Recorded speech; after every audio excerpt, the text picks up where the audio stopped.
if you will begin to cooperate with your own expansion, everything will go so much better for you. When you come to realize that everything you're feeling, everything you're living, everything everybody else is feeling, and everything that everybody else is living is only about one thing. It's about your personal vibrational relationship between who you're being right here this minute by virtue of what you are giving your attention to, and who you are really being by virtue of all that you have lived and all that life has caused you to become. So you have all of these emotions that tell you how you're doing. When you feel love and joy and appreciation, passion, eagerness, that means the thoughts that you're dominantly thinking are right there in alignment with the thoughts that the source energy within you thinks, and that alignment feels like all of those wonderful things to you. It also is because you are experiencing your unequivocal awareness of your empowerment. That is the embodiment of empowerment. When you line up with who you are and you're offering one signal, you are a string to reckon with. In other words, everybody around you must cooperate with you, and the uncooperative ones have to bounce right out of your experience because your signal of alignment is so powerful. On the other end of this emotional scale, where feelings like despair or fear are, those feelings are the way you feel when you have for a while activated a vibration within you by virtue of what you give your attention to, and the source energy does not come and join you in that. Isn't that a good thing, that the source energy part of you does not come and join you in that? Well, you say, no, it'd feel better if source would join me down here, wallow with me in my pity party. And we say, think about the navigational systems in your vehicles. Jerry and Esther have several different kinds, but they're all the same, basically. The system knows where they are because of the satellites in the sky and the dishes on their vehicles. They program in their desired destination, and the system calculates a route, tells them how to get from where they are to where they want to be. How would it be if Magellan, as soon as they program in where they want to be, Magellan automatically says, no, I'll just program myself to where you are.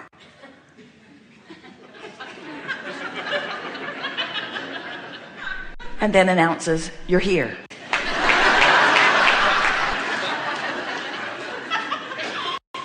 So the source within you is not going to join you. Source within you is always going to stay where you have most expanded yourself to be. So over here where the emotions feel so terrible, that's your perception of no power. Over here where the emotions feel so wonderful, that's your perception of complete empowerment. So we want you to begin to realize that from where you are to where you want to be is this fast moving river, always moving. And that your discomfort every time, no matter what, no exceptions, we're not kidding you. Your discomfort is because something that you're thinking has got you pointed upstream in opposition to something you want every single time. So then our friends who have been listening to us for a while say, oh, I get it. Down there's where my stuff is. Up here's where I am. No problem. I'll just turn my boat around, put a motor on it, and get over there. And we say, you've missed the point. If you think you have to turn your boat and put a motor on it, the stream will carry you. You don't have to do anything except let go of the oars. If you will let go of the oars, the stream will turn you and take you toward where you want to be. And here's the point we really want you to hear. In the moment that you drop the oars, in the moment that you let go of whatever thought it is that's got you pointed that way, in the moment that you say, oh, never mind, or I'll think about it later, or I don't have to figure this out now, or it isn't as bad as I'm making out to be, or why am I making such a big deal of this? In the moment that you make those statements to yourself, what happens is you stop the activation that's got you pointed that way, and you begin to turn in the stream. And when you turn in the stream, the relief is obvious, especially if you really, really want something and you're really, really focused against it. In the moment that you stop that, you feel relief. So that's what slumber does for you. When you finally drop off to sleep, you stop that activation, and while you slumber, you turn and go with the flow. And then you wake up and you say, oh yeah, I remember my life. As you turn and go back upstream. When you meditate, when you focus upon something that causes you to stop thinking, and when you stop thinking, you stop all of the activation of that opposite vibration, you turn and you go with the flow. When you appreciate, you always turn and go with the flow. But the tricky thing is, when you're over there feeling really, really bad, and you've got some bright-eyed, bushy-tailed friend over here saying, come over here, come over here. You sort of just want to kill them because you can't relate to them at all. And the source within you is not going to come over there where you are, but it is going to continue to call you from where you are. Now, this is the thing we really want you to hear. We want you to leave here remembering one thing, only one thing. It's all you need to get from this. The call of source always sounds and feels like relief to you. So if you are in despair and all of a sudden you get mad, really, really, really mad, you feel better, don't you? Have you ever been depressed and then got full of rage and revenge? Can't you feel yourself taking some of your power back? If you've been watching the news and you are following the story of the most recent gunman, maybe then you're hearing some of the powerlessness that he was feeling. And many people in the world who are watching that are uncomfortable with the fact that he got into that rage and revenge mode and then acted so violently. And we say, if he had in his life been allowed to move from his feeling of powerlessness into rage and revenge naturally, he would have moved right through into less anger and less anger and less anger, into frustration, into hope, into believing, into knowing. In other words, he, like everyone, has a source energy calling him. But when you feel powerless and you are naturally called in the direction of what feels better, and you move into that revenge mode, and then the world stands and says, wait, it's wrong for you to feel that way, it's inappropriate for you to act out in anger, then you just go back to powerlessness. So it's powerlessness, revenge, powerlessness, revenge, powerlessness, revenge. No improvement takes place. Every single person who has ever done anything terrible to any other person is someone well-meaning, wanting with everything that they have to move in the direction of connection with who they are.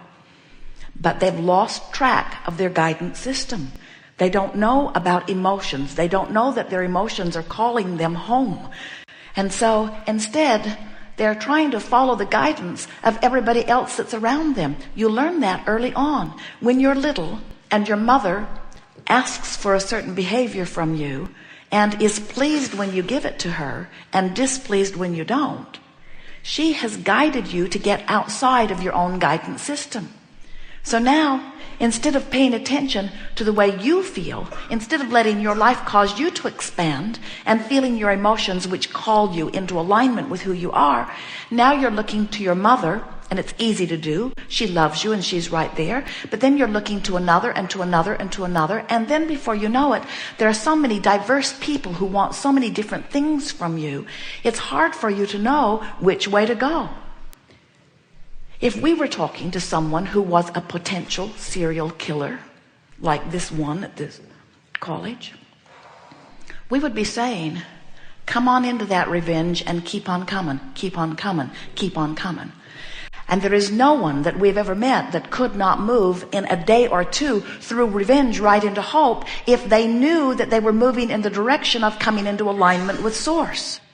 It's a really rare human who understands the journey from sickness to wellness, or from confusion to clarity, or from potential serial killer to an alignment with Source, because it's a rare physical human who will give himself permission to improve his own emotional state and therefore follow his own guidance. It is astonishing that humans have lost track of the basic instinct you were born with that said, good feeling is good. So how do you think you could lose that sense? So easy. Somebody else said, It might feel good to you, but it doesn't feel good to me, and I'm bigger, so do what I say. But when you reach this stage of life where you finally acknowledge, I am the boss of me, then you can begin to listen to the guidance that is within you. And you can begin today, if you want to turn in the direction of the feeling of relief. And it is our promise to you that even if you are in despair or powerlessness with those feelings of fear, if you reach for a feeling of relief, or if you just recognize that the stream is calling you and that source is there for you, and that source is not just there for you, source is there and you, and that the very negative emotion that you feel is in fact your separation from source. Nobody else can do anything to you. Do you know you do it all to yourself? Every single thing you do to yourself, because every single vibration you offer yourself. Now many would say, oh, but I feel this way because of something that somebody else did. And we say, that's because you've trained yourself to care more about what they're doing, what they're thinking, what they're saying about you, than you are caring about your alignment with source. You must reach the place where you no longer care nearly as much about somebody else's response to you, and you're letting the thing that matters most to you be source's feeling of intertwining with you. You must care about your alignment with source, or you have no guidance. Which means you must care how you feel, or you have no guidance. Which means you must pay attention to the way you feel and reach for the best feeling thought you can find from wherever you are. And as you do that, you'll close the gap again and again and again and again, until before you know it, the dominant vibrations that you will be offering will be in perfect vibrational alignment with who you are. Jerry and Esther have visited with some people recently, a few of them, who are public figures, who have a lot of people who are aware of them. And it's an interesting thing to hear them, because they have trained themselves to be people pleasers, not realizing that as they've trained themselves to be people pleasers, what people want from them sets up a sort of stream in and of itself. And sometimes what others want from you is not a perfect vibrational match to what your life has caused you to become.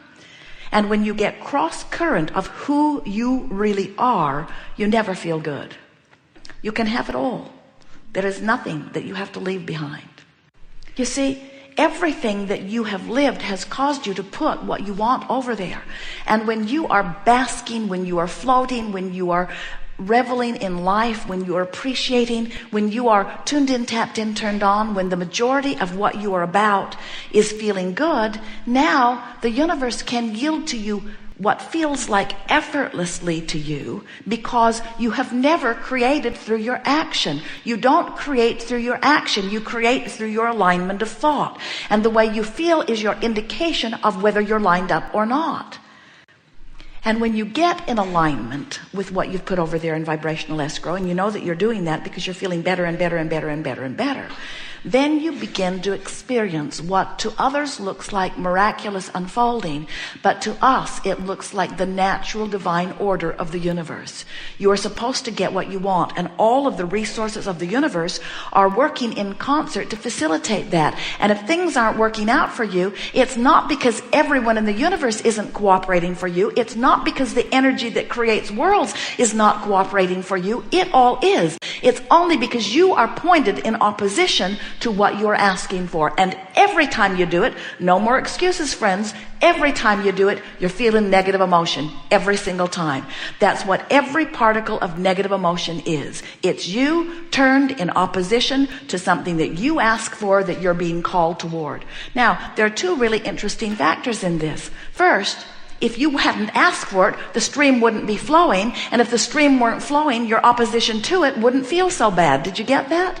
In other words, you're the reason the stream is flowing in the speed that it is, and you're also the reason that you're pointed with or against the current. So the more life has caused you to ask, the faster the stream is flowing. Whatever you're thinking right now has you either moving with it or against it. Isn't it simple to understand this? You are the creator of your own reality. Your thoughts get the stream moving, and your thoughts take you with it or against it. And that's all there is to the story. There isn't something that you're supposed to do. There's only something that life calls you to do. And when you get up to speed with who you are, talk about the call of source. Talk about the expanded version of you.